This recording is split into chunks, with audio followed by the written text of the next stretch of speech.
Sup lembut ning panggonan, suara adzan nilingke jaman biyen. Ngopi bareng konco ning pinggir dalan, guyon santai, guyu tanpa beban.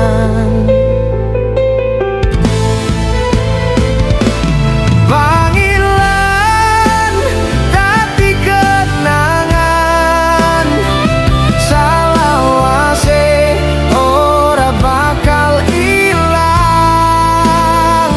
Lungguh bareng cerita lawas ning pojokan warung kang legendaris. Panggilan dadi kenangan, omah cilik tapi atine gede.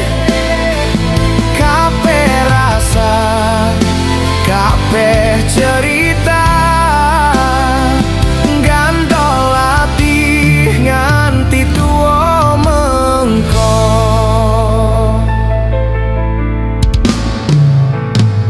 Suara gamelan saka hajatan desa, gugah memori jaman enom biyen. Mlaku bareng ngiterke asmara ning dalan sempit sing dadi saksi kangen. Panggilan dadi kenangan, pahit legine urip tak rasakake. Seneng sedih dadi warna, ning kene aku sinau makna. Saiki wis padha adoh jarak lan wektu, nanging atiku tetep nyimpen rindu. Panggilan kowe ora mung panggonan, kowe omahe atiku sing sejati.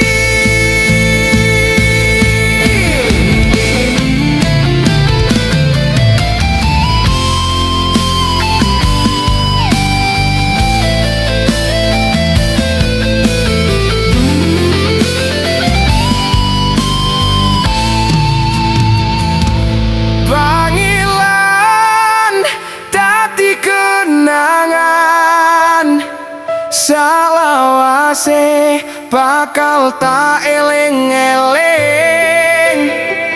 Lire suarane angin sore, gandeng atiku bali mrene.